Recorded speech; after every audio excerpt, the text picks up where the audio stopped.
Late तक बच्चे join कर रहे हैं। Force on moving charge in magnetic field. तो एक्स एक्सिस के अलोंग फील्ड सेलेक्ट कर लेते हैं। एक्स एक्सिस के अलोंग ये वाई एक्सिस, ये जेड एक्सिस, ठीक है। अगर कोई charge particle y z plane के पैरेलल है ना, कोई charge particle q y z plane के पैरेलल बी वेलोसिटी से मूव करता है, where theta is the angle between direction of velocity vector and b vector, then the moving charge in magnetic field, this q is what? This is the charge moving with velocity v in magnetic field b. Then experiments shows that the charged particle experiences magnetic force fm, magnetic force है ना। किसी भी moving charge पर जब force लगता है तो charge या कोई भी पार्टिकल जिस पर फोर्स लगता है, पार्टिकल की मोशन की इस चार्ज के साथ भी ऐसा ही होता है। जब ये बाहर से आ रहा था जहां मैग्नेटिक फील्ड नहीं था, ये सीधा सीधा आ रहा था, जैसे मैग्नेटिक फील्ड में आता है डायरेक्शन ऑफ मोशन चेंज हो जाती है, डिफ्लेक्ट, लेफ्ट राइट ऊपर नीचे इधर उधर डिफ्लेक्ट हो जाता है। That means the charge in magnetic field है ना, the moving charge in magnetic field always experiences some force. फिर फैक्ट्स क्या बताते हैं? फैक्ट्स एक्सपेरिमेंट से जो हमें फैक्ट्स मिलते हैं वो क्या बताते हैं? The magnitude of magnetic force on the moving charge is always proportional to the magnitude of charge. Charge का मैग्नीट्यूड ज्यादा होने पर फोर्स ज्यादा होता है। Second fact, the magnitude of magnetic force which experiences by the charged particle, you know, in magnetic field is proportional to magnitude of velocity या magnitude of magnetic field intensity। पहले ले लेता हूँ, तो B अगर ज्यादा टेस्ला है तो भी मैग्नीट्यूड ज्यादा होता है मैग्नेटिक फोर्स का, ठीक है। और तीसरा फैक्टर हम ले लेते हैं V sin थीटा। अब ये V sin थीटा क्या है?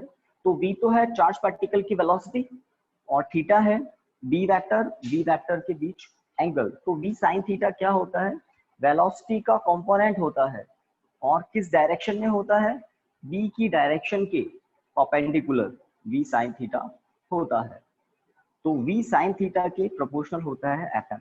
काम की बात है, कैसे पता लगता है? तो एक्सपेरिमेंट करके पता लगता है। अगर हम B को फिक्स्ड कर दें, लाइक 2 टेस्ला 3 टेस्ला, B को फिक्स कर दें, चार्ज पार्टिकल को भी फिक्स ले ले, लाइक प्रोटॉन ही हर बार हम है ना प्रोजेक्ट कर रहे हैं, तो B मैग्नेटिक फील्ड में अगर प्रोटॉन को प्रोजेक्ट कर रहे हैं और कांस्टेंट स्पीड से प्रोजेक्ट कर रहे हैं, हर बार बार एक्सपेरिमेंट को रिपीट कर रहे हैं और बस क्या चेंज कर रहे हैं? थीटा चेंज कर रहे हैं। अगर प्रोटॉन को 0 एंगल से प्रोजेक्ट किया तो उस पर F0 विदाउट एनी डेविएशन वो सीधे निकल जाता है। फिर प्रोटॉन को जिसको कांस्टेंट वेलोसिटी से सेम मैग्नेटिक फील्ड में प्रोजेक्ट कर रहे हैं, अगर हम एंगल इंक्रीज करके प्रोजेक्ट करते हैं तो हम क्या देखते हैं? जैसे जैसे एंगल बढ़ता जाता है उसमें डेविएशन बढ़ता है, दैट मीन्स उस पर फोर्स बढ़ रहा है। इसका मतलब the magnetic force on any moving charge in magnetic field also proportional to the perpendicular component of velocity to the direction of magnetic field। Magnetic field की डायरेक्शन की परपेंडिकुलर कंपोनेंट है वेलोसिटी का ही, इसके प्रोपोर्शनल होता है। इन तीनों factors को combine कर लेते हैं तो फॉर्मूला आ जाता है Fm is proportional to Q V B sin theta. कैसे भी लिखे, प्रोडक्ट में Q B V sin theta भी लिख सकते हैं। ओके, देन एक प्रोपोर्शनलिटी कांस्टेंट हम अप्लाई करते हैं K, Q V B sin theta. ये K SI सिस्टम में इस K की वैल्यू ऑलवेज 1 आती है। प्रोपोर्शनलिटी कांस्टेंट की वैल्यू कैसे गेन होती है? हमें एक्सपेरिमेंट करके ही गेन होती है। तो एक्सपेरिमेंट से जब हम F की Q V B theta in सब की वैल्यू पता कर लेते हैं और K की वैल्यू पता लगाते हैं, तो SI सिस्टम में K की वैल्यू ऑलवेज यूनिट ऑलवेज 1 आती है। तो फॉर्मूला क्या हो गया? Fm equal to Q V B sin theta, that's it. Vector form में इसको फाइनली आपको पता है कैसे लिखते हैं। Q चार्ज है, स्केलर क्वांटिटी है, वेलोसिटी वेक्टर क्वांटिटी है, magnetic field intensity vector quantity है। क्रॉस प्रोडक्ट V और B का कर सकते हैं, दैट्स इट। तो एक एक्सपेरिमेंट पर बेस्ड टॉपिक था क्या? फोर्स ऑन, है ना, आपके पास लिखा हुआ है ये, force on moving charge in magnetic field. force on moving charge in magnetic field. That's it. इसके बाद इसी का एक रिलेटेड टॉपिक आता है magnetic force on a current carrying conductor in magnetic field. तो इसी डायग्राम से मैं वो भी बता देता हूँ, magnetic force on a current carrying conductor in magnetic field. इसको देखिए, फिर आप मुझे बताना क्या क्या टॉपिक आगे। तो यहाँ पर मैग्नेटिक फील्ड ऑलरेडी दिख रहा है, ठीक है। Late this is a conductor, this is a conductor, है ना। और इस कंडक्टर की कुछ थिकनेस होती है, लेंथ L हम एज्यूम करेंगे अभी। और इस कंडक्टर में करंट की डायरेक्शन भी हम लेंगे जैसा आपको पहले बताई थी, लेट P Q। और धीरे धीरे स्पीड बढ़ाऊंगा अब मैं, बहुत सारे टॉपिक्स देखने वाले हैं हम, आपको लिखना तो है नहीं, समझना है समझना है समझना है। अब कौन है? वैभव श्रीवास्तव। ओके, तो late I be the current, let I be the current in the conductor PQ, L be the length of the conductor PQ, and capital B be the intensity of magnetic field on the conductor in horizontal direction, positive x direction में, ठीक है। Conductor की length magnetic field vector के साथ theta angle बनाती हुई दिखाई दे रही है। अब हमें पता है किसी PQ कंडक्टर में करंट फ्लो हो रहा है I, और I क्या होता है? Q upon T, rate of law of electric charge. तो सीधी सी बात है, इस कंडक्टर के अंदर फ्री इलेक्ट्रॉन्स मोशन कर रहे होंगे किसी पर्टिकुलर डायरेक्शन में। तो जब चार्ज मोशन करता है मैग्नेटिक फील्ड में, तो क्या एक्सपीरियंस करता है? Magnetic force. और किस फॉर्मूले के अकॉर्डिंग करता है? इस फॉर्मूले के अकॉर्डिंग करता है। एक्सपेरिमेंट्स बताते हैं इस फॉर्मूले के अकॉर्डिंग मैग्नेटिक फोर्स एक्सपीरियंस करता है कोई चार्ज अगर वो मैग्नेटिक फील्ड में मोशन कर रहा है। तो अब इस करंट की प्रेजेंस हमें बताती है कंडक्टर PQ में कि PQ कंडक्टर में इलेक्ट्रॉन्स ड्रिफ्ट कर रहे हैं, इलेक्ट्रॉन्स मोशन कर रहे हैं, इलेक्ट्रॉन्स चार्ज पार्टिकल है। और कंडक्टर कहाँ पर है? मैग्नेटिक फील्ड है, तो मैग्नेटिक फील्ड में है, तो इलेक्ट्रॉन्स भी कहाँ मोशन कर रहे हैं? मैग्नेटिक फील्ड में मोशन कर रहे हैं। तो जितने भी फ्री इलेक्ट्रॉन्स ड्रिफ्ट कर रहे हैं PQ कंडक्टर में, हर इलेक्ट्रॉन क्या एक्सपीरियंस करेगा? मैग्नेटिक फोर्स, ठीक है। अब वो इलेक्ट्रॉन इस कंडक्टर को लीव करके बाहर नहीं निकल पाते हैं, तो क्या होता है? वो मैग्नेटिक फोर्स जो इलेक्ट्रॉन पर एक्ट कर रहा है, वो ऑटोमेटिकली पूरी की पूरी रॉड PQ पर एक्ट करने लग जाता है।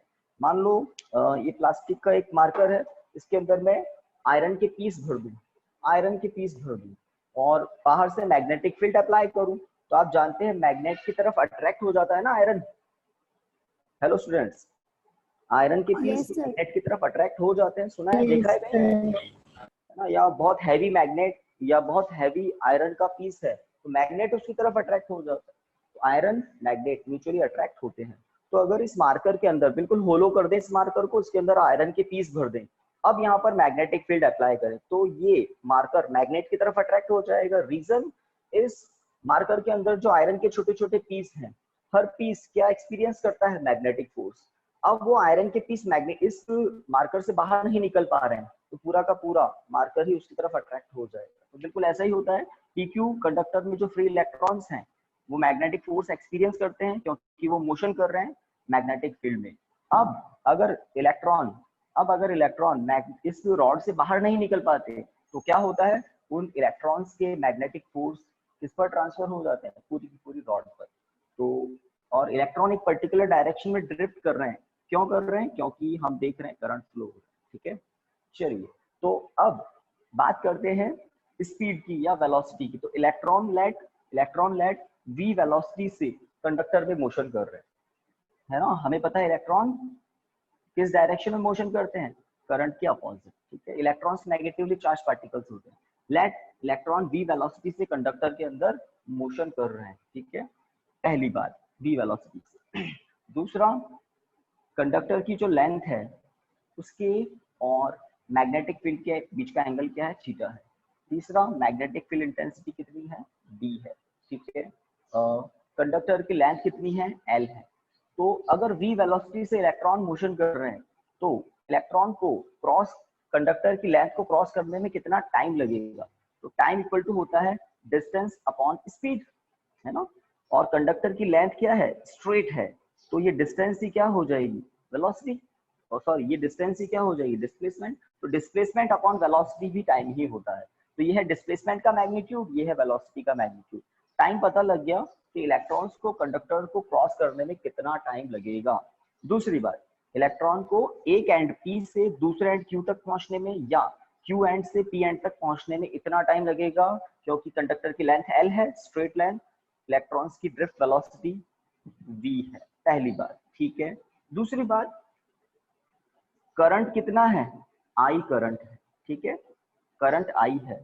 तो t टाइम में कितना चार्ज एक एंड से दूसरे एंड तक पहुंच गया, t टाइम में कितना चार्ज कंडक्टर को क्रॉस कर गया, एक एंड से दूसरे एंड तक पहुंच गया। देखिए सही लिखा है, Q equal to i t, है ना, क्योंकि I इक्वल टू क्या होता है, Q अपॉन टी। तो अगर आपको I पता है, अगर आपको टाइम पता है, तो आप Q पता लगा सकते हैं। तो Q इक्वल टू होता है आई टी। तो मैंने एक और बात पता लगा ली कि इस कंडक्टर को किसी पर्टिकुलर टाइम t में कितना चार्ज क्रॉस कर रहा है, एक एंड से दूसरे एंड तक, है ना। तो I into T, I into T, ठीक है। अब इस फॉर्मूले में वैल्यू पुट कर सकते हैं। तो इस कंडक्टर में कितना चार्ज क्रॉस किया, Q चार्ज क्रॉस किया t टाइम में, पता लगा लिया।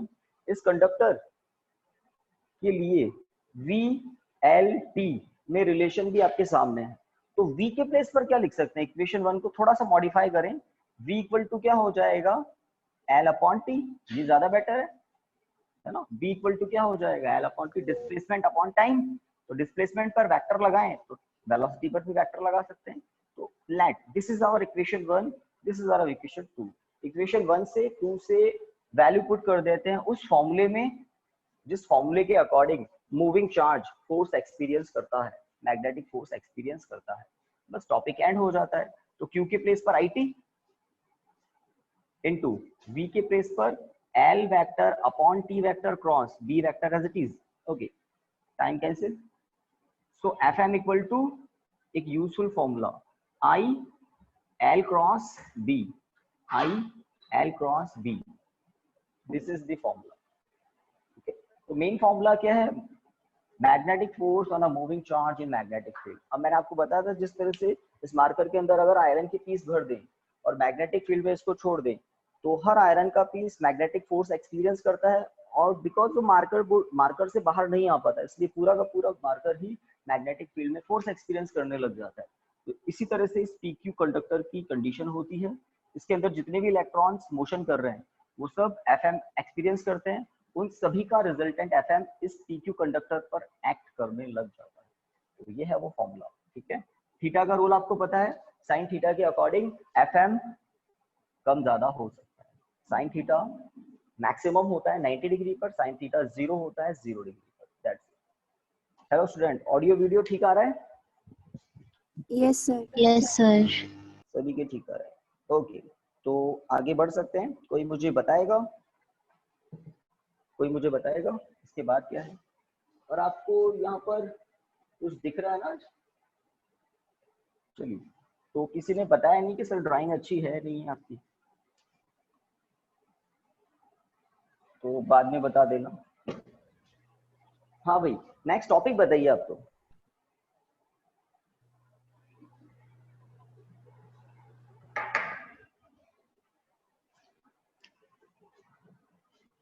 नेक्स्ट टॉपिक बता दीजिए। Motion of charge in perpendicular magnetic field. Very good. तो इस टॉपिक को अब स्टार्ट कर, motion of charge particle in perpendicular magnetic field. तो मुझे याद आ रहा है जब हमने ये टॉपिक किया था तो मैंने परपेंडिकुलर मैग्नेटिक फील्ड इस तरह से लिया था। दो ऑप्शन आपके पास होते हैं, आइदर परपेंडिकुलरली आउटवर्ड और परपेंडिकुलरली इनवर्ड। तो मे बी उस दिन हमने परपेंडिकुलरली इनवर्ड ही लिया था, ठीक है। तो बिल्कुल उसी तरह से वापस बताऊंगा ताकि एक ही जैसे डायग्राम को आप वापस देके कंफ्यूज नहीं हो। तो वेरीफाई कर दें, क्रॉस लिया था ना? इन जनरल मैं क्रॉस ही लेता हूँ, बताइए। Yes sir. Yes sir. तो ये एक वो यूनिफॉर्म मैग्नेटिक फील्ड डी है जिसकी डायरेक्शन ये क्रॉस बता रहे हैं हमें, perpendicularly inward. Uniform magnetic field है, सब जगह एक जैसा है, ठीक है। इनके बीच का डिस्टेंस सेम कर दिया, मतलब यूनिफॉर्म मैग्नेटिक फील्ड है। अगर कोई चार्ज पार्टिकल है ना Q v वेलोसिटी से अंदर एंटर करता है, बाहर मैग्नेटिक फील्ड क्या है, 0 है, इसलिए चार्ज पार्टिकल बस स्ट्रेट आता जा रहा है। क्यों स्ट्रेट चल रहा है? इसलिए स्ट्रेट चल रहा है क्योंकि जब मैग्नेटिक फील्ड नहीं है तो मैग्नेटिक फोर्स भी नहीं।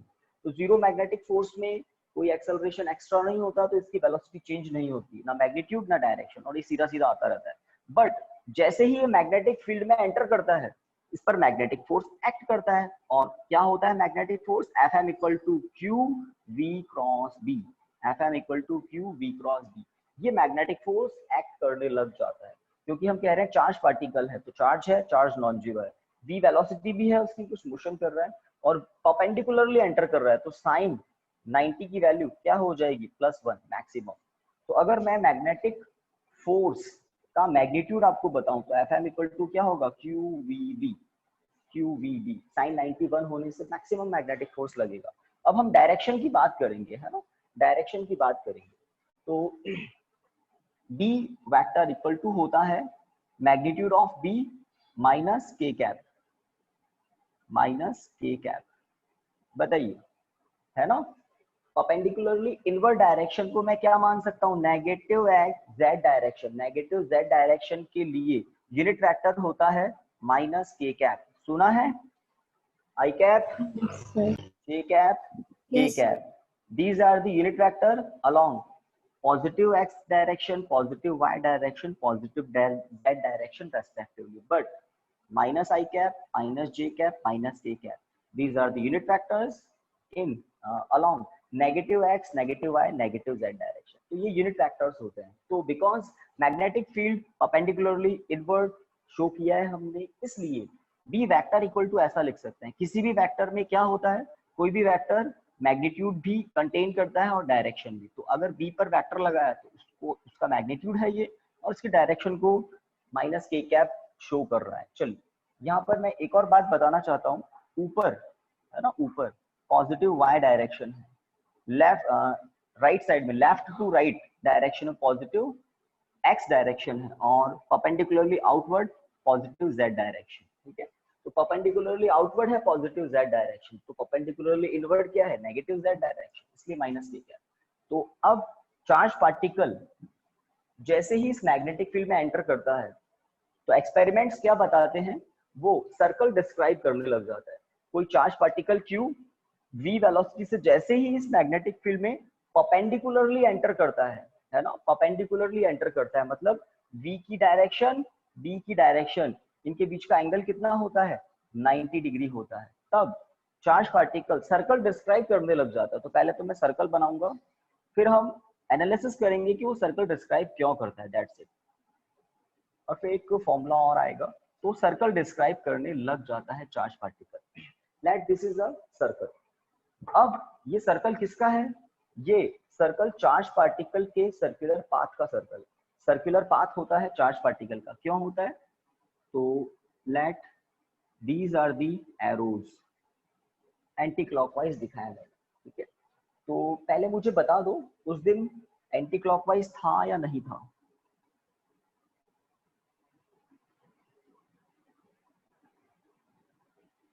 कोई नहीं बोला। अभी चेक कर लेते हैं। आप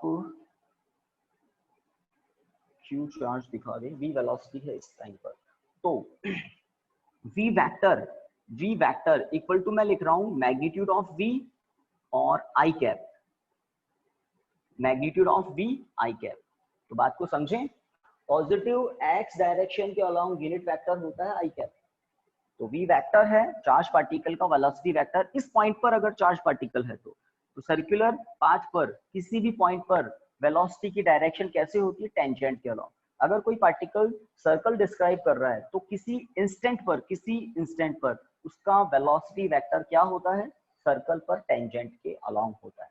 तो ये किसी इंस्टेंट पर जब चार्ज पार्टिकल यहाँ पर है, उसका वेलोसिटी वेक्टर यहाँ पर होगा। पहली बात, मैग्नेटिक फील्ड की डायरेक्शन क्या है? ये है।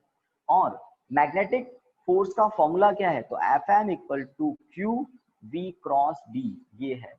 अब 11th की एक इंफॉर्मेशन, वो क्या? अगर आप दो वेक्टर्स का क्रॉस प्रोडक्ट करते हैं तो क्रॉस प्रोडक्ट की डायरेक्शन पता करने के लिए एक रूल रेगुलेशन है। क्या है वो? अगर आप आई कैप, जे कैप, के कैप को किसी सर्कल पर बना दें और आप क्लॉकवाइज चलें, कैसे? आई क्रॉस जे, तो आई क्रॉस जे होता है प्लस के कैप। इसी तरह से जे क्रॉस के, है ना, ये छोटी छोटी बातें हैं जो बहुत अच्छे से पता होनी चाहिए। तो जे क्रॉस के हो जाता है आई कैप, और के क्रॉस आई, के कैप क्रॉस आई कैप होता है जे कैप, ये बात ठीक है। हाँ, इसका उल्टा भी पॉसिबल है। उल्टा मतलब ऑर्डर उल्टा, अगर ऑर्डर में उल्टा कर दें, इसको रिवर्स कर दें, जे क्रॉस आई करें, तो जे क्रॉस आई क्या होता है, तो जे क्रॉस आई इक्वल टू होता है माइनस के कैप। तो ध्यान दें, जब आप जे क्रॉस आई करेंगे तो आप क्लॉकवाइज नहीं चलकर कैसे चलेंगे, एंटी क्लॉकवाइज, जे क्रॉस आई तो उल्टा चलते हैं तो माइनस के कैप। इसी तरह से के कैप क्रॉस जे कैप आपको मिलेगा माइनस आई कैप, उल्टा। इसी तरह से आई कैप क्रॉस के कैप इक्वल टू आपको मिलेगा माइनस जे कैप। तो ये 11th में बताया जाता है जब डॉट प्रोडक्ट क्रॉस प्रोडक्ट पढ़ाए जाते हैं, ठीक है। टू पीपल्स आर वेटिंग, ये पीछे कैसे रह गए राज, ओके। तो मैग्नेटिक फोर्स का फॉर्मूला हमें पता है, जब कोई चार्ज पार्टिकल Q इस यूनिफॉर्म मैग्नेटिक फील्ड B में परपेंडिकुलरली एंटर करता है, V vector is perpendicular to B vector, perpendicularly enter करता है, तो एक्सपेरिमेंट्स बताते हैं वो सर्कल डिस्क्राइब करने लग जाता है। और हम इस टॉपिक में समझेंगे कि वो सर्कल डिस्क्राइब क्यों करता है, सर्कल डिस्क्राइब करता है ये समझ लेंगे, उसके बाद उस सर्कल की रेडियस का फॉर्मूला भी बना लेंगे।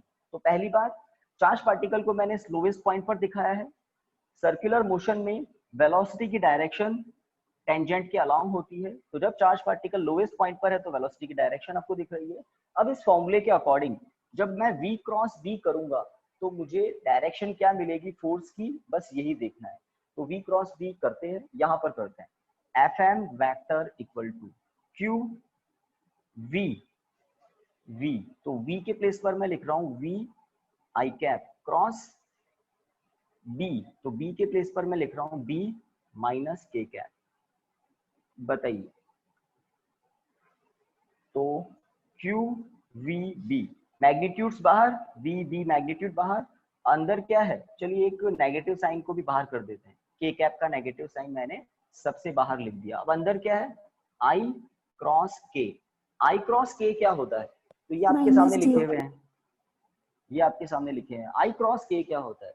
और ये सर्कल सबसे बेस्ट है ना, इतने सारे लर्न नहीं करते हैं, इस सर्कल का ध्यान रखते हैं कि i क्रॉस k मतलब एंटी क्लॉकवाइज आ रहे हो तो i क्रॉस k क्या होगा, माइनस जे। देखो कहीं दिख रहा होगा i cross k minus J, i cross k minus J होता है, तो minus Q we B minus J cap, तो i क्रॉस k के प्लेस पर माइनस जे कैप। ये नेगेटिव साइन किसका है, उस k कैप के वहां जो रखा हुआ था। तो finally q we b j cap, तो ये जो ब्रैकेट में जे कैप लिखा हुआ है सबसे लास्ट में, ये जे कैप बताता है एफएम की डायरेक्शन, ये जे कैप बताता है एफएम की डायरेक्शन, और q into v into b बताता है एफएम का मैग्नीट्यूड। तो अंडरलाइन जो किया है ये एफएम का मैग्नीट्यूड है और जे कैप एफएम की डायरेक्शन है। यस, तो पॉजिटिव जे कैप मतलब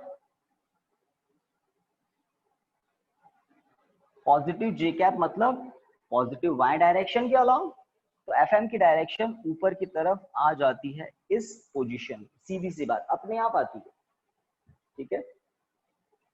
got it, direction positive J cap मतलब ऊपर की तरफ। आपकी आवाज आ जाए तो आगे बढ़े, यस सर। एक दो बच्चे है ना, क्योंकि अब मैं पूछने वाला भी हूँ तो थोड़ा सा अवेयर रहना, ठीक है, डायरेक्शन को लेकर। तो आगे बढ़ते हैं। तो सर्कुलर मोशन में चार्ज पार्टिकल सर्कल डिस्क्राइब करता ही रहता है, तो हर पॉइंट से पास होता है वो, इस सर्कल के हर पॉइंट से पास होता है वो। हम 4 पॉइंट्स या ज्यादा भी ले सकते हैं, कम भी ले सकते हैं। उस दिन मैंने 4 प्लेसेस जो लिए थे, आज भी वही 4 प्लेसेस बता देता हूँ। वैसे तो हर पॉइंट पर मैग्नेटिक फोर्स आप देखेंगे एक सेंटर की तरफ होगा, तो अगर चार्ज पार्टिकल मोशन करता हुआ यहाँ पहुंचता है, तो जब वो यहाँ पहुंचता है तो उसका वेलोसिटी वेक्टर एक मोमेंट के लिए टेंजेंट के अलोंग होगा इस तरफ, तो ये इसका वेलोसिटी वेक्टर है।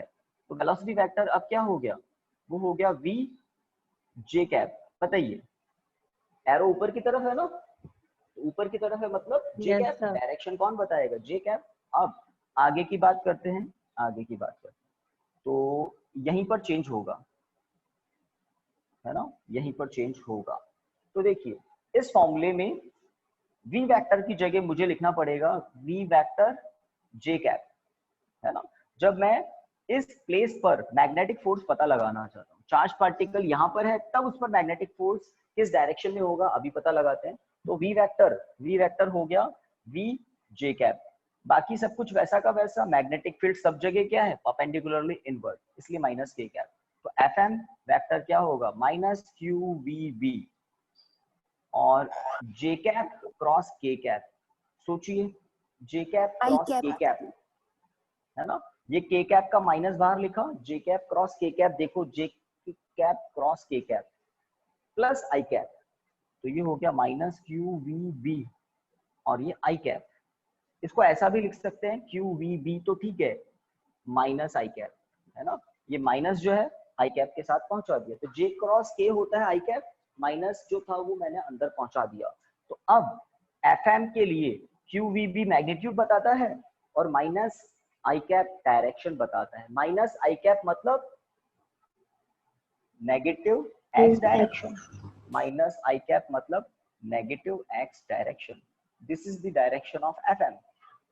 ओके, चार्ज पार्टिकल इस प्लेस से यहाँ मोशन करता है सर्कल पर, सर्कुलर पाथ पर, और जब वो इस पॉइंट पर आता है तब उस मोमेंट पर वेलोसिटी की डायरेक्शन ये होगी मतलब लेफ्ट साइड में होगी, मतलब मैं ऐसा लिख सकता हूँ मैग्नीट्यूड ऑफ वेलोसिटी और माइनस के कैप, तो माइनस के कैप के अलोंग होगी, नेगेटिव एक्स डायरेक्शन की तरफ है। इस मोमेंट पर जे कैप के प्लेस पर आप क्या कर देंगे, माइनस आई कैप, है ना। वी वेक्टर क्या हो गया, v माइनस आई कैप, बस इस जगह चेंज आएगा। अब माइनस के कैप माइनस आई कैप, माइनस माइनस प्लस, और bb qvb बाहर कर दिया मैंने, तो अंदर क्या बचा, i cross k। i cross k क्या होता है, minus j। i cross k क्या होता है, तो i क्रॉस k है कहां पर, i क्रॉस k वापस आ गया, i क्रॉस k होता है माइनस j, तो यहां लिख दिया मैंने minus j cap. Minus j cap मतलब नेगेटिव y डायरेक्शन में होता है माइनस j कैप, नीचे की तरफ, तो माइनस j कैप की तरफ हो जाएगा फोर्स, नेगेटिव y डायरेक्शन, ठीक है। This is the direction of fm, ठीक है। लास्ट एक और पॉइंट हमने लिया था, यहां से चार्ज पार्टिकल सर्कल डिस्क्राइब करते करते जब किसी मोमेंट पर यहां पहुंचेगा, तो जब चार्ज पार्टिकल यहां पहुंचेगा तो उसका वेलोसिटी वेक्टर इस एरो की तरफ होगा, इस एरो की तरफ, मतलब वेलोसिटी वेक्टर किसकी तरफ है, v माइनस जे कैप, नीचे की तरफ होता है minus J cap unit vector. तो इस वेलोसिटी वेक्टर के लिए मैंने अब लिखा है v माइनस जे कैप, तो यहाँ क्या हो जाएगा, v माइनस जे कैप। जब यहाँ v माइनस जे कैप होगा तो यहाँ i के प्लेस पर क्या हो जाएगा, जे कैप। ये माइनस माइनस प्लस हो चुके और मैग्नीट्यूड v बाहर लिख चुके हम पहले की तरह। अब j क्रॉस k क्या होगा, आई कैप। j क्रॉस k आई कैप, वो भी कैसा है, पॉजिटिव, तो j क्रॉस k आई कैप। आई कैप मतलब पॉजिटिव x डायरेक्शन के पैरेलल, तो आई कैप मतलब पॉजिटिव x डायरेक्शन के पैरेलल होगा fm। इस तरह से इस फॉर्मूले में ये फर्स्ट टर्म बताती है fm के मैग्नीट्यूड को और यूनिट फैक्टर्स बताते हैं fm की डायरेक्शन को। तो इस सर्कुलर मोशन में हर प्लेस पर चार्ज पार्टिकल पर फोर्स की डायरेक्शन सर्कल के सेंटर की तरफ है, और कोई भी फोर्स अगर किसी सर्कल के सेंटर की तरफ हो तो उसको हम क्या बोलते हैं, centripetal force, mv square upon r। Centripetal force होता है mv स्क्वायर अपॉन r। अगर इस सर्कल की रेडियस एज्यूम कर ले r है तो सेंट्रीपिटल फोर्स होगा mv square upon r। m उस चार्ज पार्टिकल का मास होगा, v उस चार्ज पार्टिकल की वेलोसिटी होगी, r सर्कल की रेडियस है। तो इसका मतलब इस पर्टिकुलर टॉपिक में fm क्या प्रोवाइड करता है, सेंट्रीपिटल फोर्स, क्योंकि fm हमेशा किस डायरेक्शन में होता है, सेंटर की तरफ होता है। विदाउट सेंट्रीपिटल फोर्स यूनिवर्स में सर्कुलर मोशन पॉसिबल नहीं होता है। यहाँ पर सर्कुलर मोशन हो रहा है तो आइडिया तो पहले ही लग जाता है साइंटिस्ट को कि सेंट्रीपिटल फोर्स जरूर होगा, बस उसका एनालिसिस कर लेते हैं कि कौन सा होगा। तो ये मैग्नेटिक फोर्स सेंट्रीपिटल फोर्स होगा। fm का मैग्नीट्यूड क्या है, qvb, हमेशा fm का मैग्नीट्यूड क्या है, qvb। m चार्ज पार्टिकल का मास, v वेलोसिटी, इसका स्क्वायर है, r रेडियस। तो इसमें एक v कैंसिल हो रहा है, एक v, तो r का फॉर्मूला आ जाता है mv upon QB, mv upon QB, एक यूजफुल रिजल्ट, ठीक है। और इसमें मैंने आपको एक बात और बताई थी, चार्ज पार्टिकल सर्कल डिस्क्राइब कर रहा है तो टाइम पीरियड ऑफ रिवॉल्यूशन क्या होगा? तो टाइम पीरियड ऑफ रिवॉल्यूशन होता है total distance in a cycle, एक साइकिल में टोटल डिस्टेंस सर्कमफेरेंस होगा। और चार्ज पार्टिकल किस स्पीड से चल रहा है तो वेलोसिटी का मैग्नीट्यूड ही उसकी हमेशा स्पीड होगी। तो हो गया काम। आर का फॉर्मूला पुट कर दें ऊपर से, तो 2 पाई अपॉन वी, आर का फॉर्मूला क्या है? M v upon Q b. ये v कैंसिल हो जाएगा तो क्या मिलेगा? 2 pi m upon Q b, तो प्रूव करने के लिए अगर कह दें आपको क्यू बी, है ना, whenever a charged particle is enters in a perpendicular magnetic field, it describes circle. Prove that the time period of revolution does not depends on its speed. ये रहा देखो t में v आ ही नहीं रहा है, तो इससे प्रूव हो जाता है कि time period of revolution does not depends on the speed of charge particle, है ना।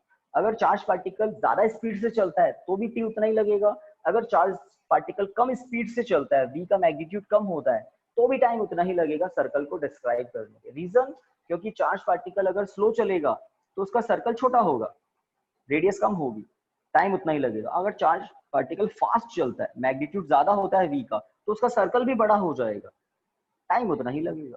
कैपिटल टी वी पर डिपेंड नहीं करता। और कैपिटल टी का रेसिप्रोकल क्या होता है? Frequency. True.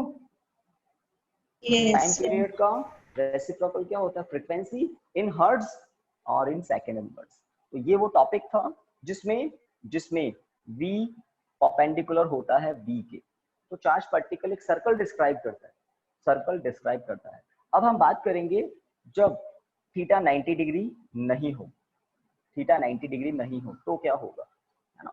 Next, the motion of charge particle in magnetic field when theta less than 90 greater than 0। तो थीटा अगर एक्यूट एंगल हो तो क्या होगा? तो वेलोसिटी के दो कंपोनेंट होते हैं मैग्नेटिक फील्ड में और मैग्नेटिक फील्ड के परपेंडिकुलर। एक डायग्राम से बात को समझने की कोशिश करें। एक्स और ये जेड, तो ये Cartesian coordinate system, let x direction में मैग्नेटिक फील्ड है, यूनिफॉर्म मैग्नेटिक फील्ड है किस डायरेक्शन में? एक्स डायरेक्शन में। और कोई चार्ज पार्टिकल मैग्नेटिक फील्ड की डायरेक्शन से एक्यूट एंगल थीटा बनाते हुए एंटर कर जाता है मैग्नेटिक फील्ड में। एक्यूट एंगल मतलब थीटा 0 डिग्री से तो बड़ा है और 90 डिग्री से छोटा है, एक्यूट एंगल इसी को बोलते हैं। तो वेलोसिटी की डायरेक्शन मैग्नेटिक फील्ड से थीटा एंगल बनाते हुए है। तो मैं पहले डायग्राम कुछ बना दूं, है ना। तो वेलोसिटी की जो डायरेक्शन है वो मैग्नेटिक फील्ड से थीटा एंगल बनाते हुए कुछ है।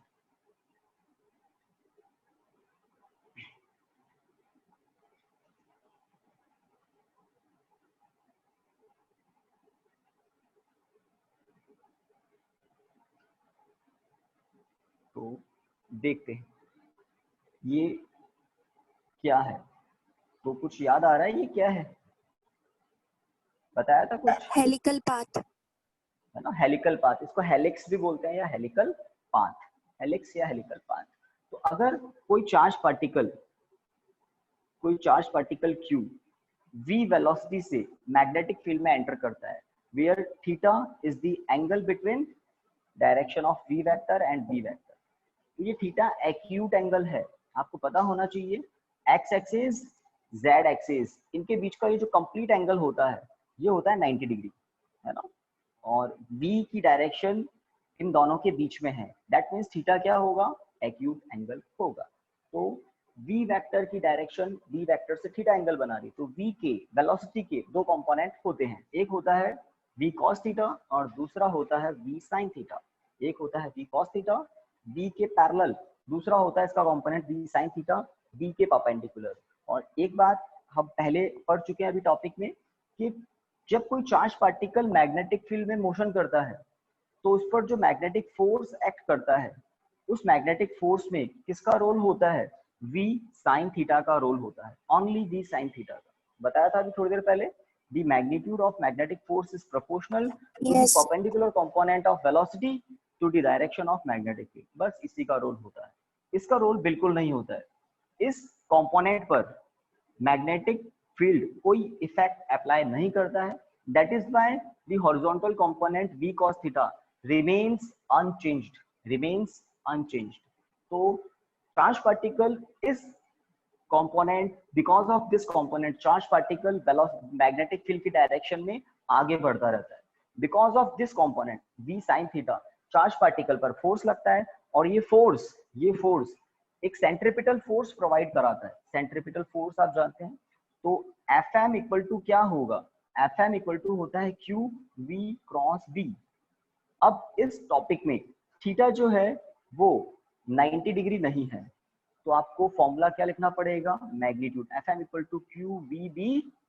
देखिए सही लिखा है ना, साइन थीटा दिखाई देगा आपको, क्योंकि 90 डिग्री नहीं है थीटा, इसलिए साइन थीटा लिखना पड़ेगा। ठीक है, पहली बात तो यह है Fm का मैग्नीट्यूड, और यही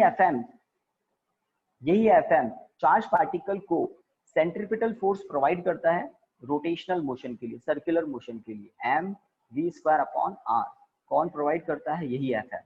अब यहाँ पर ये जो v है ना, ये v कौन सा v है, v परपेंडिकुलर, ये जो होता है ना v परपेंडिकुलर, ध्यान दें, m v square upon r, तो ये v कौन सा v है, v परपेंडिकुलर। तो चार्ज पार्टिकल के एक तरह से दो मोशन होते हैं इसमें, charge particle v cos theta से तो आगे जा रहा है, और charge particle v sin theta से सर्कल डिस्क्राइब कर रहे है ना। तो दो सेपरेट समझ ले पहले, charge particle v cos theta velocity से आगे जा रहा है x डायरेक्शन में, पॉजिटिव x डायरेक्शन में, और charge particle v sin theta इस स्पीड से सर्कल डिस्क्राइब कर रहा है। तो इन दोनों का कंबाइंड इफेक्ट क्या होता है, एक स्प्रिंग जैसा शेप, वो घूमता भी रहता है और आगे भी जाता है।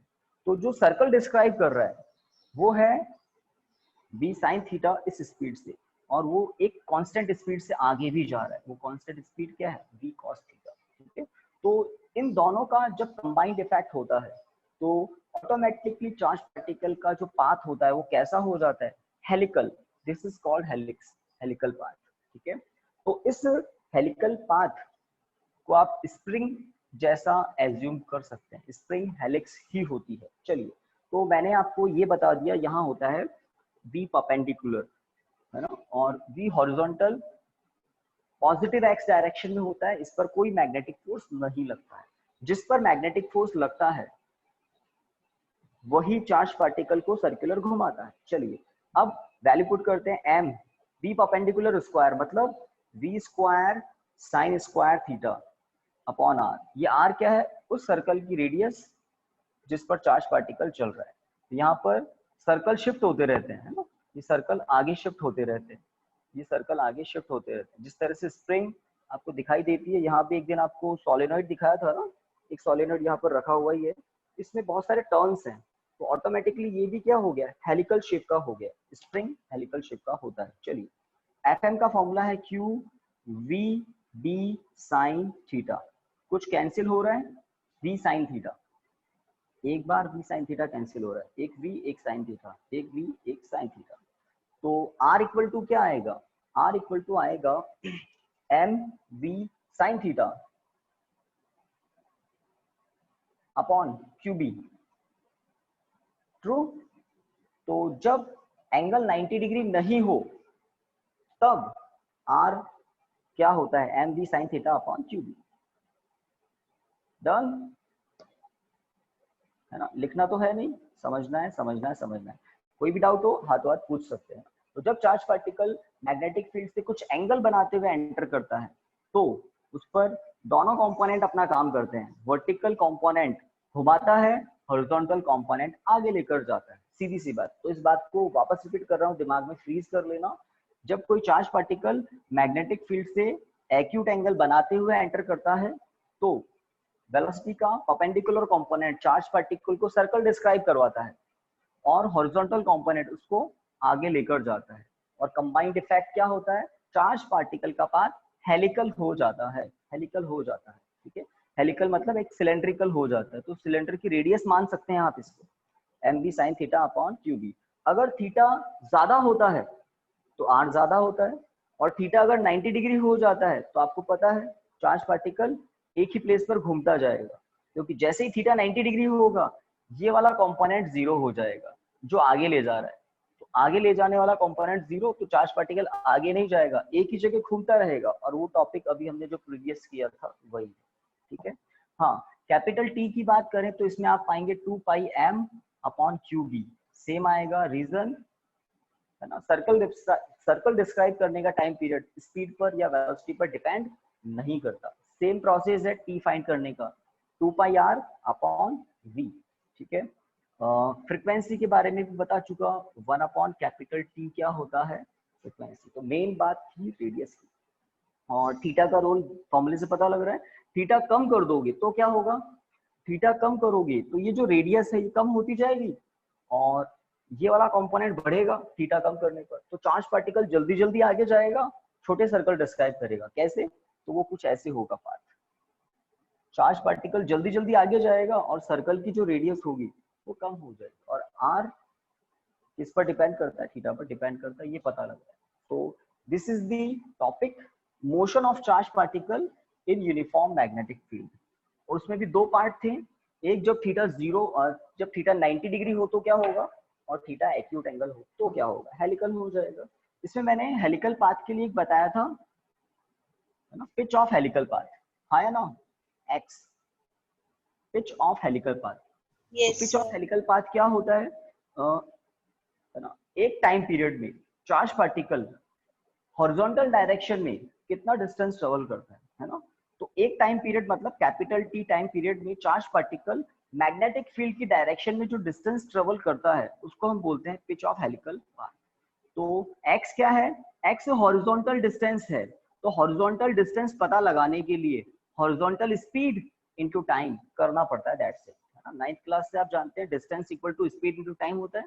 तो this is the horizontal speed v cos theta, जिससे वो x डायरेक्शन में जा रहा है। और एक टाइम पीरियड में कितना आगे चला जाएगा पॉजिटिव x डायरेक्शन में, वो अभी पता लग जाएगा। तो कैपिटल T होता है 2 pi m upon Q b, formula याद हो जाना चाहिए, v cos theta as it is. तो x इक्वल टू आप लिख सकते हैं 2 pi m v cos theta upon Q b, है ना। इस फॉर्मूले से भी यही पता लग रहा है कि अगर थीटा कम हो तो एक टाइम पीरियड में x ज्यादा होता है, पिच ज्यादा होता है। और थीटा ज्यादा हो तो एक टाइम पीरियड में पिच कम होता है, पिच एक टाइम पीरियड के लिए ही होता है। और थीटा अगर 90 डिग्री हो जाए तो, सही लिखा क्या, in case of theta 90 pitch क्या होगा, जीरो होगा। पिच जीरो होगा तो हेलिक्स है ही नहीं, इसका मतलब चार्ज पार्टिकल एक ही जगह घूमता जा रहा है, उसका सर्कल सिंगल है एक ही जगह, ठीक है। तो ये भी एक बात थी। ओके, आगे बताइए टॉपिक, किसी के पास सामने हो तो फटाफट बताओ, रिवाइज करते हैं उसको भी। खत्म हो गए सब, अभी तो बहुत कुछ है, एम्पियर्स लॉ तो आया ही नहीं। वायर वाला नहीं है क्या स्टैंडर्ड डेफिनेशन 1 एम्पियर की, magnetic force on two parallel long strip conductor, बताइए।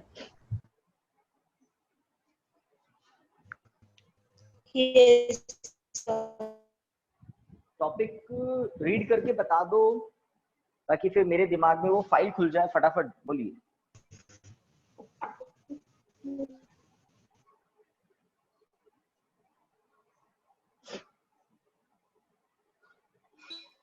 ये हेलिक्स वाला जो टॉपिक है उसके आगे देख लो क्या लिखा हुआ है, या मैं मेरे अकॉर्डिंग कराने लग जाऊं फिर। Magnetic force between two long parallel current carrying conductor. हाँ ठीक है, आ गया ना, 1 एम्पियर स्टैंडर्ड डेफिनेशन वाला ही तो टॉपिक है। तो magnetic force on two long parallel current carrying conductors, ये मुझे सुनाई दिया। कौन बोला भाई, जतिन आप बोले क्या? Yes sir. है ना। तो ये कोई टॉपिक है, बहुत इंपॉर्टेंट टॉपिक है, क्योंकि 11th में 1 एम्पियर है ना डेफिनेशन पढ़ते हैं, unit of 1 ampere, definition of unit of 1 ampere.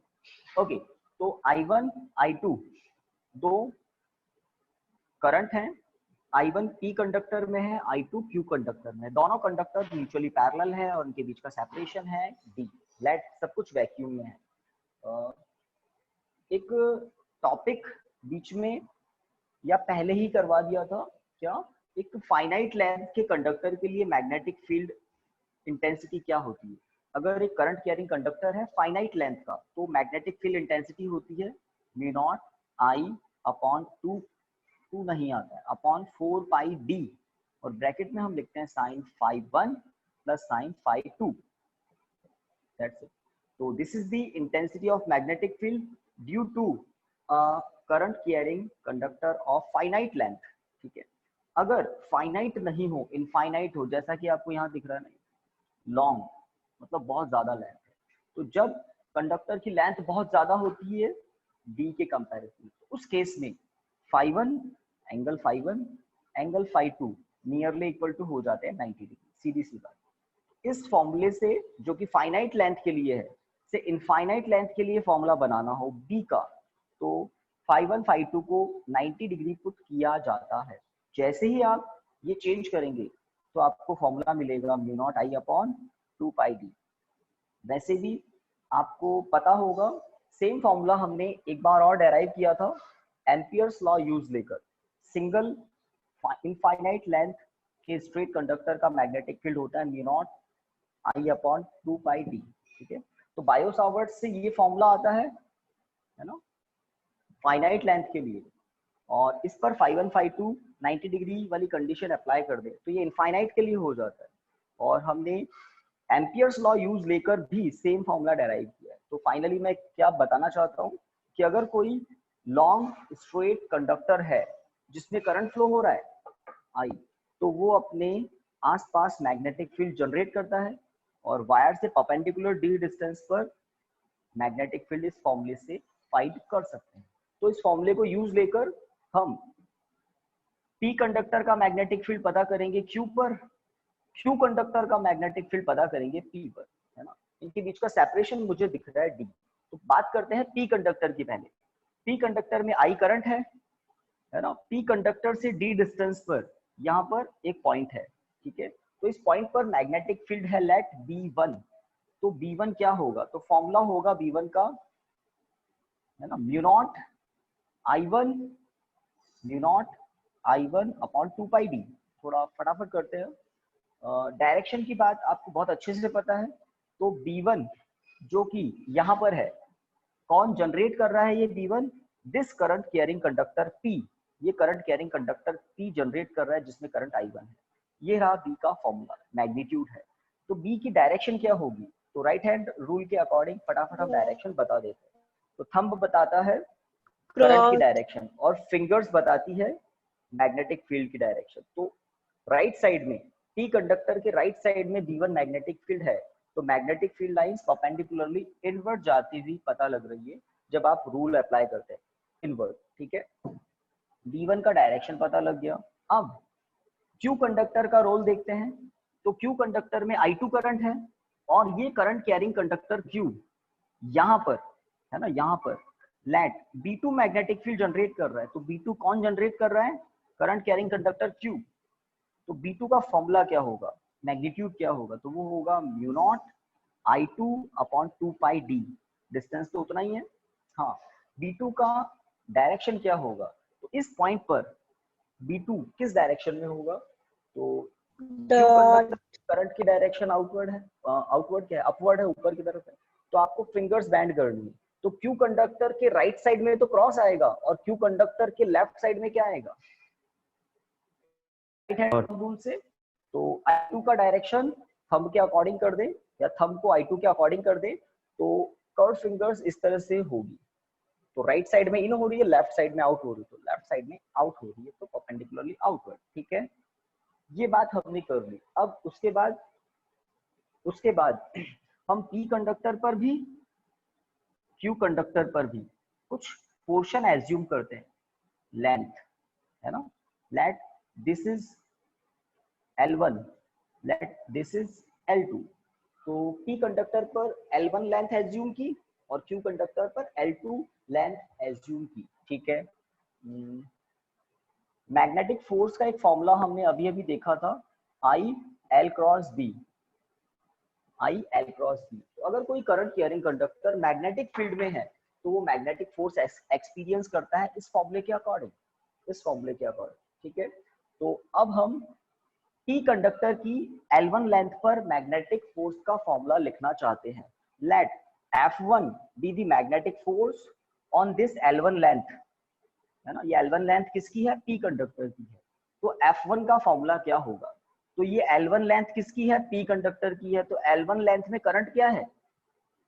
I1 है, पहली बात, ठीक है। L1 लेंथ है तो L1 लिख दिया, L की जगह L1 क्रॉस B, कौन सा B? B2, क्योंकि P कंडक्टर पर मैग्नेटिक फील्ड कौन जनरेट करेगा? पास वाला करंट कैरिंग कंडक्टर, है ना। तो Q कंडक्टर P कंडक्टर के हर प्लेस पर, हर पॉइंट पर B2 मैग्नेटिक फील्ड जनरेट कर रहा है, जिसका डायरेक्शन परपेंडिकुलरली इनवर्ड है, ठीक है। आपको परपेंडिकुलरली इनवर्ड का मतलब, सॉरी, परपेंडिकुलरली इनवर्ड का मतलब पता होना चाहिए, क्या? Minus k cap. Perpendicularly inward means minus k cap, अभी थोड़ी देर पहले भी काम में लिया था, है ना। और वर्टिकली अपवर्ड, अगर L वेक्टर में डायरेक्शन ऊपर की तरफ है करंट की, I1 ऊपर की तरफ है, तो L1 वेक्टर क्या होगा? L1 प्लस जे कैप। आपको पता है परपेंडिकुलरली अपवर्ड हम क्या लेते हैं in general? Positive y direction, ठीक है, जे कैप। तो अगर मैं डायरेक्शन की बात करूं तो F1 vector equal to I1 L1 bracket j cap into B2 bracket minus k cap, big bracket. तो L1 वेक्टर हो गया, L1 का मैग्नीट्यूड, डायरेक्शन, डायरेक्शन करंट के अलोंग ली जाती है। B2 मैग्नीट्यूड, B2 और direction minus k cap. B2 का डायरेक्शन माइनस के कैप कहाँ है? B2 का डायरेक्शन तो प्लस के कैप है, देखो सही है ना। डॉट मतलब परपेंडिकुलरली आउटवर्ड, तो यहाँ प्लस के कैप लिखना पड़ेगा। हाँ, B1 का वहाँ क्रॉस, क्रॉस मतलब होता है परपेंडिकुलरली इनवर्ड, यहाँ लिख भी देता हूँ, डॉट मतलब प्लस के कैप। तो एक और नए तरीके से बता रहा हूँ मैं, F1 का डायरेक्शन क्या होगा। तो देखिए F1 का डायरेक्शन क्या होगा, और आपको एक रूल बताया हुआ है, फ्लेमिंग्स लेफ्ट हैंड रूल, है ना, वो तो काम करता ही है, वो तो काम करता ही है। चलिए, तो I1 L1 B2 ब्रैकेट में I क्रॉस के बताओ क्या होता है? सॉरी, ये J है, J क्रॉस के बताओ क्या होता है? J क्रॉस के I होता है क्या? Yes, I can. J cross के I होता है, ठीक है। और B2, तो B2 था म्यू नॉट I2 अपॉन 2 पाई D। मैंने B2 का फॉर्मूला लिखा था और वो था म्यू नॉट I2 अपॉन 2 पाई D। और J क्रॉस के होता है प्लस I कैप, है ना। तो ये सब कुछ बताता है मैग्नीट्यूड को और ये बताता है डायरेक्शन को। तो F1 वेक्टर इक्वल टू आया I1 L1, है ना। तो ऑर्डर में लिख देता हूँ, mu naught I1 I2 upon 2 पाई D, और बाहर लिख देता हूं मैं L1 और I कैप, है ना। मैंने L1 को डिवाइड में पहुंचा दिया था फोर्स के, और इस क्वांटिटी को मैं कह रहा था फोर्स ऑन यूनिट लेंथ।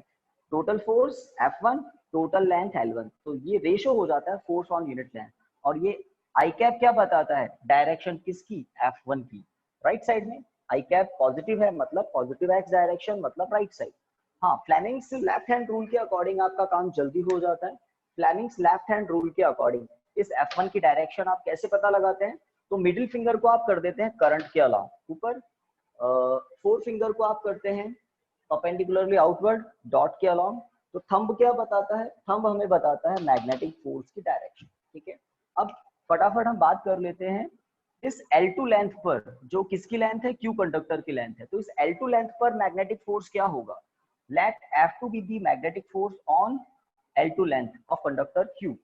तो वो होगा I2 L2 क्रॉस क्या? F2 equal to I2 L2 cross, ठीक है क्या? B1। रीजन, इस L2 कंडक्टर पर मैग्नेटिक फोर्स कौन सा है? B1 है। ये B1 कौन जनरेट कर रहा है? करंट कैरिंग कंडक्टर P, ठीक है। वैल्यू पुट करते हैं तो आपको मैग्नीट्यूड में कुछ चेंज नहीं मिलेगा, है ना। तो ये होगा क्या? I2 L2 B1 की अगर हम बात करें तो B1 क्या था, म्यू नॉट I1 अपॉन 2 पाई डी, है ना। L2 का डायरेक्शन ऊपर की तरफ है, मतलब पॉजिटिव जी, ठीक है। B1 का डायरेक्शन परपेंडिकुलरली इनवर्ड है, मतलब माइनस माइनस के कैप। तो J cross K, J cross K, तो J क्रॉस K क्या मिलेगा, आई कैप। एक नेगेटिव साइन था वो मैंने पहले से बाहर रख दिया, तो माइनस आई कैप। तो जो फोर्स होगा F2 वो लेफ्ट साइड में होगा, माइनस आई कैप मतलब left side, negative x direction. तो इससे पता लग जाता है हमें L क्रॉस B की डायरेक्शन से। और एक left hand Fleming's left hand rule से आपको फटाफट पता लग जाता है। फोर्थ फिंगर को मैग्नेटिक फील्ड के अलाउंग कर दो इनवर्ड, मिडिल फिंगर को करंट के अलाउंग कर दो ऊपर की तरफ, थंब बताता है मैग्नेटिक फोर्स की डायरेक्शन, ठीक है।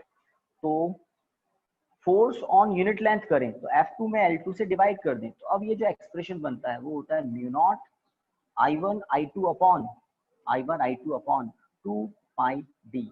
तो इन दोनों एक्सप्रेशन से एक बात पता चल जाती है, the force on unit length is same in magnitude, mu naught I1 I2 upon 2 pi D, mu naught I1 I2 upon 2 pi D. यहाँ तक पहुंचना होता है, ये वो एक्सप्रेशन है जो काम का है। This is the force on unit length, this is the force on unit length. अब 1 एम्पियर की स्टैंडर्ड डेफिनेशन क्या होती है, 1 एम्पियर की स्टैंडर्ड डेफिनेशन क्या है, अगर यूनिट लेंथ पर फोर्स का magnitude F1 upon L1 equal to F2 upon L2 equal to 2 into 10 to the power 7 newton upon metre इतनी हो, है ना। दोनों कंडक्टर्स के बीच का separation D equal to 1 metre हो, ठीक है। और कहां पर हो कंडक्टर्स, वैक्यूम में हो, तो वैक्यूम के लिए म्यू नॉट की वैल्यू होती है 4 pi into 10 to the power -7, ठीक है।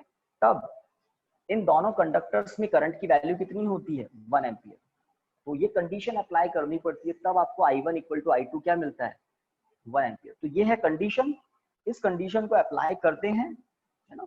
तो ये कंडीशन अप्लाई करते हैं, व्हेन ये सब कुछ हो तो हम कहते हैं then I1 equal to I2 equal to 1 ampere. कैसे, फॉर्मूले से। तो फॉर्मूला क्या है, फॉर्मूला है F1 upon L1 equal to F2 upon L2, same है इसलिए बराबर रख दिया मैंने। और कितना था, तो वो था mu naught I1 I2 upon 2 पाई डी। अब देखिए वैल्यू पुट करते हैं, तो ये है LHS, LHS की वैल्यू इतनी होनी चाहिए 2 इंटू 10 टू दी पावर -+7, ठीक है। RHS में देखिए म्यू नॉट की वैल्यू, तो म्यू नॉट क्या है 4 pi into 10 to the power -7। ये -7 क्या कर रहा है, माइनस होता है प्लस होता है, यहाँ भी माइनस ही होता है शायद,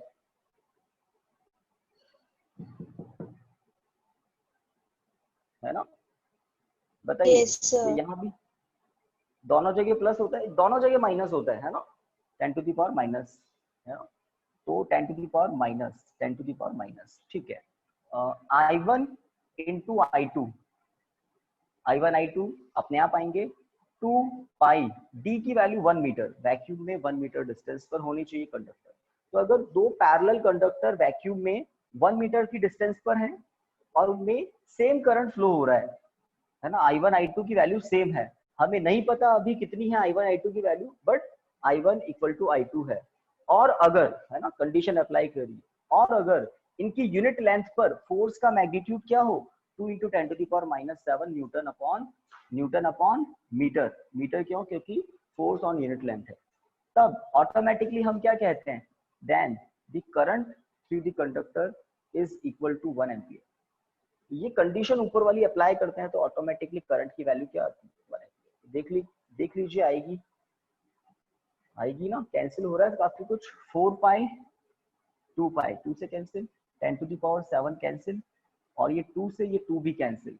तो इस पूरी इक्वेशन का ये रिजल्ट आ रहा है I1 into I2 equal to 1। और दो इक्वल क्वांटिटी अगर है, दो क्वांटिटी सेम है और उनका प्रोडक्ट 1 आ रहा है, ये कब पॉसिबल है, I1 I2 current equal amount के हैं, हमें नहीं पता कितने हैं बट इक्वल अमाउंट के हैं, और उन दोनों का प्रोडक्ट क्या आ रहा है, 1 आ रहा है।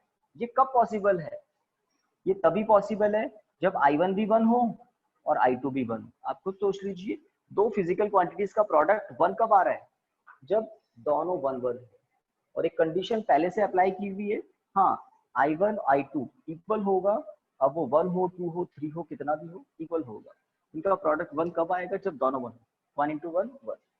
तो 1 ampere is that current which when flowing through two long straight parallel conductors which separated in vacuum apart 1 meter distance, then the magnetic force on their unit length is 2 into 10 to the power minus 7 Newton upon Coulomb। Yes definition लिखी हुई है आप लोगों के पास, बता दे कोई, काफी देर से आवाज नहीं आई है आपकी तरफ से। Yes. डेफिनेशन लिखी हुई है ना? तो कैपेसिटी है ना और पढ़ने की, अभी हुआ है 110। चलिए एक टॉपिक और बता दो, इसके बाद क्या टॉपिक था, टॉर्क वाला था क्या? Yes, sir. Yes, sir.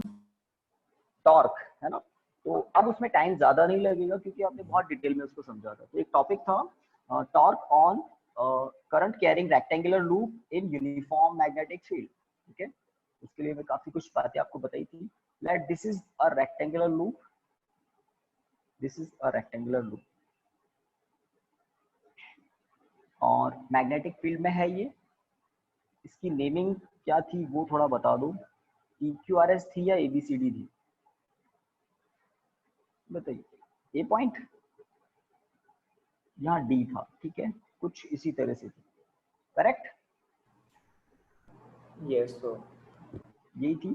और कैपिटल बी है left to right uniform magnetic field है। ठीक है, इसमें करंट की डायरेक्शन कुछ ऐसे ली होगी शायद, ठीक है, आई करंट डायरेक्शन देख लो आपको। इस कंडक्टर की लेंथ L है ना, A से B तक, और एक्चुअल में तो रेक्टेंगुलर लूप है, इसमें 4 कंडक्टर हम मान लेते हैं और इसकी विड्थ हम ले लेते हैं B। ठीक है, this is the axis of rectangular loop, ये एक एक्सिस है इसकी जिसके अबाउट ये रोटेशन करने लग जाता है लूप। ठीक है, ओके, तो करंट के इनलेट और आउटलेट के लिए मैंने एक गैप छोड़ा है, यहाँ से आउटलेट हो रहा है, यहाँ से इनलेट। ठीक है, तो ये कुछ डायग्राम था। फिर मैंने आपको इसका एक टॉप व्यू और बताया था, है ना, टॉप व्यू। अगर कोई ऊपर से ऑब्जर्वर देख रहा है तो उसको क्या दिखेगा, वो भी देख लें। तो जो एडी कंडक्टर है ना, बस वही दिखेगा। तो इस टॉप के ऑब्जर्वर को पूरा का पूरा रेक्टेंगुलर लूप कब दिखता है, जब वो सामने से देखता है, जैसे हम देख रहे हैं। अगर इसी को हम जस्ट ऊपर से देखें, इस लूप के जस्ट ऊपर से देखें, तो हमें एडी एज दिखती है पहली बार। Magnetic field uniform magnetic field है, सब जगह कैसा है, left to right left to right left to right. This is the direction of B vector. ठीक है, इस रेक्टेंगुलर लूप की लेंथ L है, विड्थ B है, तो उसका जो एरिया होगा वो होगा लेंथ इनटू विड्थ। ठीक है, ये मैग्नीट्यूड है एरिया का। और एरिया वेक्टर क्या होता है, तो एरिया वेक्टर नॉर्मल डायरेक्शन में होता है, परपेंडिकुलरली आउटवर्ड। तो ये होगा इसका एरिया वेक्टर, कहीं भी ले सकते हैं। एरिया वेक्टर हमेशा क्या होता है, perpendicular to the area of surface.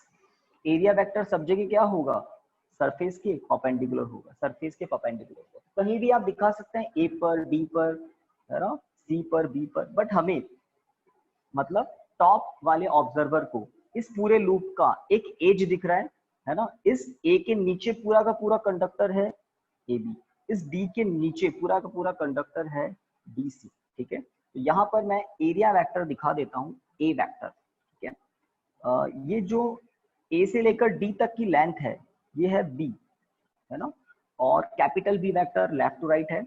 This is angle theta at any instant, जब लूप है ना मैग्नेटिक फील्ड से थीटा एंगल बना रहा है, तो लूप का एरिया वेक्टर मैग्नेटिक फील्ड से कितना एंगल बना रहा है, अल्फा एंगल बना रहा है।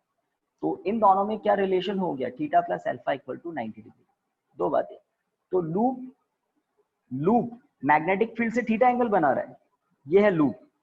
तो एडी लाइन पूरे के पूरे लूप को रिप्रेजेंट कर रही है, क्योंकि टॉप ऑब्जर्वर को लूप नहीं दिखता अगर वो ऊपर से देख रहा है, तो उसको बस एडी एज दिखती है। ठीक है, तो ये एडी लाइन टॉप ऑब्जर्वर के लिए पूरे लूप को रिप्रेजेंट करती है। ठीक है, तो लूप अगर मैग्नेटिक फील्ड से थीटा एंगल बना रहा है और लूप का एरिया वेक्टर मैग्नेटिक फील्ड से अल्फा एंगल बना रहा है, तो थीटा प्लस अल्फा क्या होता है, 90 डिग्री होता है। आगे काम आएगा। अब फोर्सेस की हमने बात की थी, है ना। तो इस लूप में 4 कंडक्टर्स हैं, A B, B C, C D, D A. इन 4 कंडक्टर्स पर फोर्सेस होते हैं, क्या बोलते हैं हम, मैग्नेटिक फोर्सेस। क्योंकि कोई भी current carrying conductor magnetic field में मैग्नेटिक फोर्स एक्सपीरियंस करता है। और फॉर्मूला क्या होता है, F M equal to q l cross b. ये तो जनरल फॉर्मूला है ना, ये जनरल फॉर्मूला है। अब ए बी जो कंडक्टर है उसकी लेंथ कितनी है, तो ए बी कंडक्टर की लेंथ है एल, पहली बात। ए बी कंडक्टर में करंट है आई, दूसरी बात। और ए बी कंडक्टर के यहाँ मैग्नेटिक फील्ड है कैपिटल बी, सब कुछ पता है हमें। तो फ्लेमिंग्स लेफ्ट हैंड रूल के अकॉर्डिंग इस ए बी कंडक्टर पर फोर्स F1 क्या होगा, i l b, i l cross b, cross product open करते हैं, साइन 91 हो जाता है। अब इस F1 की डायरेक्शन क्या होगी, तो इस F1 की डायरेक्शन होगी परपेंडिकुलरली आउटवर्ड, राइट गाइस, है ना। बी राइट साइड में है, Yes, sir. मिडिल फिंगर नीचे की तरफ करनी पड़ेगी, करंट नीचे की तरफ जा रहा है इसमें, तो थंब आ रहा है परपेंडिकुलरली आउटवर्ड। ये है F1 की डायरेक्शन। F2 की बात करें तो B से लेकर C तक जो कंडक्टर है जिसकी लेंथ कितनी है, स्मॉल b है, स्मॉल b है इन दोनों कंडक्टर की लेंथ। तो F2 होगा I B कैपिटल B, ये है F2 का मैग्नीट्यूड। और यहाँ पर एक साइन थीटा और आ जाता है, रीजन ये जो दो साइड्स हैं AD साइड और AD के बिल्कुल सामने पैरेलल BC साइड, तो AD side BC side magnetic field से थीटा एंगल बना रहे हैं, है ना। यहाँ पर AD में करंट की डायरेक्शन, ठीक है, D से A की तरफ है, तो इस AD के बिल्कुल पैरेलल सामने जो BC साइड है उसमें करंट की डायरेक्शन अपोजिट है ना। तो BC कंडक्टर के लिए है ना, इसका लेंथ वेक्टर इस डायरेक्शन में है, मैग्नेटिक फील्ड इस डायरेक्शन में है, इस डायरेक्शन में है BC कंडक्टर की। मैं बात कर रहा हूँ BC की, तो ये C है और ये B है। सबसे नीचे वाला जो कंडक्टर है वो मैग्नेटिक फील्ड से कितना एंगल बना रहा है, थीटा एंगल बना रहा है। तो करंट की डायरेक्शन की तरफ हम लेते हैं लेंथ वेक्टर B वेक्टर। तो इस कंडीशन में F2 किस डायरेक्शन में होगा, तो हम देखते हैं राइट हैंड थंब रूल से किन्हीं भी दो वेक्टर्स का क्रॉस प्रोडक्ट। तो B वेक्टर से होता है ना फॉर्मूला, ये फॉर्मूला, इस फॉर्मूले में B वेक्टर से कैपिटल B वेक्टर की तरफ, स्मॉल b वेक्टर से कैपिटल B वेक्टर की तरफ राइट हैंड की फिंगर्स बैंड करते हैं, तो थंब हमें बता देता है मैग्नेटिक फोर्स की डायरेक्शन। तो स्मॉल b वेक्टर कहाँ है, स्मॉल b वेक्टर इधर है इस मार्कर की तरफ, और कैपिटल B वेक्टर कहाँ है, ये थोड़ा सा हॉरिजॉन्टल है। तो स्मॉल b वेक्टर थोड़ा अंदर की तरफ था, है ना, परपेंडिकुलरली इनसाइड नहीं, थोड़ा अंदर की तरफ, और capital B vector right side में। तो फिंगर्स को आपको इस तरफ बैंड करना है, स्मॉल b वेक्टर से कैपिटल B वेक्टर की तरफ, तो आपको F2 का डायरेक्शन मिलता है ना। F2 का डायरेक्शन इस तरफ होगा, मैग्नीट्यूड ये है। F3 की बात करें तो F3 किस पर है, CD कंडक्टर पर। CD कंडक्टर पर किसका मैग्नेटिक फोर्स का मैग्नीट्यूड होगा ILB, और डायरेक्शन हो जाएगी परपेंडिकुलरली इनवर्ड, क्योंकि आउटवर्ड था तो इसमें करंट डाउनवर्ड था, इसमें करंट अपवर्ड है। फटाफट डायरेक्शन पता लग जाती है फ्लेमिंग्स लेफ्ट हैंड रूल से। ये हो गया फिट करंट के लिए, 4 फिंगर मैग्नेटिक फील्ड के लिए थंब जा रहा है परपेंडिकुलरली इनवर्ड, तो इसमें मैग्नेटिक फोर्स होता है F3, और F3 का फॉर्मूला भी इसी से आता है, F3 इक्वल टू I, यहाँ पर I लिखना था, I L क्रॉस B, तो L वेक्टर B वेक्टर के बीच का एंगल यहाँ 90 डिग्री होता है, तो साइन 91 हो जाता है। F4 की बात करें तो F4 क्या है, AD कंडक्टर पर फोर्स, तो यहाँ पर AD कंडक्टर शो कर दिया मैंने, AD कंडक्टर पर फोर्स। डायरेक्शन क्या है करंट की, D2A, डायरेक्शन क्या है करंट की, D2A, तो B वेक्टर की डायरेक्शन क्या हो जाएगी, D2A। B वेक्टर करंट के अलोंग लेंगे, तो B वेक्टर से कैपिटल B वेक्टर की तरफ फिंगर्स बैंड करेंगे। तो जो मार्कर पहले थोड़ा अंदर की तरफ था अब वो थोड़ा बाहर की तरफ है, स्मॉल b वेक्टर इधर है, capital B vector right side में है, तो यहाँ से यहाँ फिंगर बैंड करनी पड़ेगी, इस पॉइंटर से इधर की तरफ। तो फिंगर्स जब आप बैंड करेंगे राइट हैंड की, तो आपको F4 की डायरेक्शन मिलेगी कुछ इस तरफ, F4 की डायरेक्शन। फिर हम क्या कहेंगे कि जो F2 है और जो F4 आपको मिलेगा IB capital B sine theta, इन दोनों के मैग्नीट्यूड बिल्कुल सेम है और डायरेक्शन ऑपोजिट है, और लाइन ऑफ एक्शन कौन साइड कर रही है, तो ये दोनों फोर्स एक दूसरे को 100% कैंसिल कर देते हैं, और कोई टॉर्क भी अप्लाई नहीं करते हैं क्योंकि इनकी लाइन ऑफ एक्शन कॉन्साइड कर रही है। But F1 force F3 force line of action कॉन्साइड नहीं कर रही है, इसलिए F1 फोर्स F3 फोर्स मिलकर इस लूप पर एक टॉर्क अप्लाई करते हैं, इस लूप पर एक टॉर्क अप्लाई करते हैं। और वो टॉर्क क्या होता है? वो टॉर्क होता है magnitude of either force, either F1 और F3 into perpendicular distance between their line of action. तो वो जो मैंने आपको टॉप व्यू दिखाया था DA, और यहाँ पर मैग्नेटिक फील्ड की direction, this is theta, this is area vector. तो हमें पता है ये ए पॉइंट किसको रिप्रेजेंट कर रहा है? पूरे के पूरे ए बी कंडक्टर को। ए के नीचे पूरा का पूरा कंडक्टर है स्टॉप ऑब्जर्वर के लिए। तो इस पर फोर्स की डायरेक्शन क्या है? इस पर फोर्स की डायरेक्शन है परपेंडिकुलरली आउटवर्ड। और डी पॉइंट किसको रिप्रेजेंट कर रहा है? पूरे के पूरे सी डी कंडक्टर को। किसके लिए? स्टॉप ऑब्जर्वर के लिए। और डी कंडक्टर पर मतलब है ना, सी डी कंडक्टर पर करंट की मैग्नेटिक फोर्स क्या है? F3 इनवर्ट है। इन दोनों फोर्सेस के बीच में ये जो परपेंडिकुलर डिस्टेंस है ये कितनी होती है? तो ये होती है B cos थीटा। एम आई राइट? B cos थीटा, सही बात है? जल्दी जल्दी जल्दी। हाँ भाई बोलिए, ऑडियो आ रहा है या नहीं आ रहा है? Yes sir. है ना? तो B cos थीटा, तो ये है वो परपेंडिकुलर डिस्टेंस जो किसके बीच का है? Between the line of action of forces F1 F3। इनकी लाइन ऑफ एक्शन कॉन्साइड अगर कर जाती तो कोई टॉर्क नहीं होता ना। F2 F4 का टॉर्क है, और अगर F1 और F3 की लाइन ऑफ एक्शन भी कॉन्साइड कर जाए तो इनका भी टॉर्क नहीं होता है। बट इस कंडीशन में लाइन ऑफ एक्शन कॉन्साइड नहीं कर रही है तो ये टॉर्क लगता है, और वो क्या होता है? Magnitude of either force into perpendicular distance between their line of action.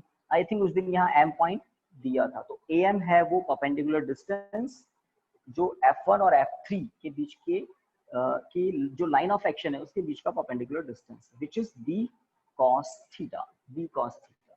अब F1 और F2 के F1 या F3 में से किसी का भी मैग्नीट्यूड देख लें तो वो है ILB, और स्मॉल b cos थीटा अब ये भी बताया। तो स्मॉल l स्मॉल b का प्रोडक्ट हो जाता है कैपिटल A, है ना? स्मॉल l स्मॉल b, ये होता है एरिया ऑफ द लूप। ठीक है। cos थीटा, थीटा जो है वो होता है 90 माइनस अल्फा। ये मैंने आपको इसलिए पहले बता दिया था कि इस डायग्राम में थीटा और अल्फा का सम क्या होगा? 90 डिग्री। तो अल्फा होता है एरिया वेक्टर और कैपिटल B के बीच का एंगल, और थीटा होता है स्मॉल b, ये जो साइड है, और कैपिटल B के बीच का एंगल। ठीक है। तो cos 90 minus alpha sine alpha, तो यहाँ आ जाता है साइन अल्फा। तो सिंगल टर्न के लिए हम टॉर्क का फॉर्मूला फॉर्मुलेट करते हैं, डेरिवेशन सिंगल टर्न के लिए ही करते हैं। तो सिंगल टर्न ABCD एक सिंगल रेक्टेंगुलर लूप है, एक लूप के लिए फॉर्मूला फॉर्मुलेट करते हैं, फिर उसका जनरलाइजेशन कर देते हैं अगर लूप्स ज्यादा हो तो, है ना? अगर 5 टर्न हो 10 टर्न हो तो टॉर्क उतना टाइम्स हो जाता है। तो NIAB साइन अल्फा, ये होता है किसी रेक्टेंगुलर कॉइल पर टॉर्क। कब? जब उस रेक्टेंगुलर कॉइल को कहाँ सस्पेंड कर देते हैं? Uniform magnetic field. जैसे ही उस कॉइल में करंट फ्लो करता है टॉर्क लगने लग जाता है, टॉर्क लगने लग जाता है। और n है नंबर ऑफ टर्न्स। इस पर्टिकुलर डायग्राम में n की वैल्यू 1 है, बट अगर ज्यादा टर्न हो तो इतना टॉर्क लगता है। हाँ, ये जो अंडरलाइन कर रहा हूँ उसको क्या नाम दिया था? क्या नाम दिया था? कैपिटल M तो सिंबल है, मैग्नेटिक डाइपोल मोमेंट। जिस तरह से इलेक्ट्रोस्टेट्स में इलेक्ट्रिक डाइपोल मोमेंट होता है P, स्मॉल p, उसी तरह से मैग्नेटिज्म में मैग्नेटिक डाइपोल मोमेंट होता है। और किसी करंट कैरिंग लूप के लिए वो होता है NIA। किसी भी करंट कैरिंग लूप के लिए मैग्नेटिक डाइपोल मोमेंट होता है NIA ऑलवेज। जिस तरह से P को आपको कोई बताता नहीं है ना, P को समझाता नहीं है, इलेक्ट्रिक डाइपोल मोमेंट कहते हैं होता है। और क्या होता है? Q इंटू टू ए, इसकी डायरेक्शन भी बता देते हैं, नेगेटिव टू पॉजिटिव। उसी तरह से आपको एक फिजिकल क्वांटिटी बताई जा रही है M। क्या होती है ये? किसी करंट कैरिंग लूप के लिए number of turns, current, area vector. इन तीनों का प्रोडक्ट होता है m। तो m ज्यादा होने पर टॉर्क ज्यादा होता है। वेक्टर फॉर्म में आप जानते हैं क्या होगा, m क्रॉस b। तो m की डायरेक्शन वही होती है जो एरिया वेक्टर की डायरेक्शन होगी, क्योंकि m के फॉर्मूले में n एक प्योर नंबर है, i करंट है जो कि स्केलर होता है। तो m के फॉर्मूले में एरिया वेक्टर, तो m की डायरेक्शन वही होती है जो एरिया वेक्टर की डायरेक्शन होती है। That's it. यहाँ तक का काम हमने कर लिया। अब एक और क्लास ले लेंगे कल, उसमें एम्पियर्स सर्किटल लॉ, उसके एप्लीकेशंस, गैल्वेनोमीटर और सब कुछ बता देंगे। ठीक है, तो कल की क्लास में हम इस चैप्टर को एंड भी करेंगे। Thank you students, good day. आज यहीं पर स्टॉप करते हैं। Thank you sir. ओके।